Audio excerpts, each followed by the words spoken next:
మిథున రాశి వారు దీపావళి రోజు తీసుకోవాల్సిన ప్రికాషన్స్ ఏంటి? ఫస్ట్ ఆఫ్ ఆల్ అయితే స్నాన విధానం ఏంటంటే, వీళ్ళు ఆ రోజు ఉదయం స్నానం చేసేటప్పుడు పచ్చి పాలు ఉంటే కుంకుమ పువ్వు ఉంటే కుంకుమ పువ్వు లేదంటే పసుపు. ఒక 3 డ్రాప్స్ పచ్చి పాలు, కుంకుమ పువ్వు రెక్క ఉంటే కుంకుమ పువ్వు రెక్క వాటర్‌లో జగ్గులో వేసేసి కలిపి దాన్ని తలారన మనం స్నానం చేసుకున్నట్టే బావుంటుంది. బకెట్‌లో ఏసి మిక్స్ చేసుకున్న స్నానం చేస్తే చాలా అద్భుతంగా ఉంటుంది.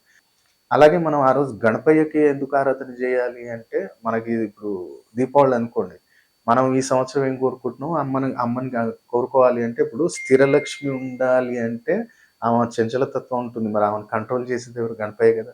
సో, నీకు కావాల్సింది ఏంటి? లక్ష్మీ అమ్మవారే కదా! నీ దగ్గర లక్ష్మీ అమ్మవారు ఇంట్లో స్థిరంగా ఉండాలి.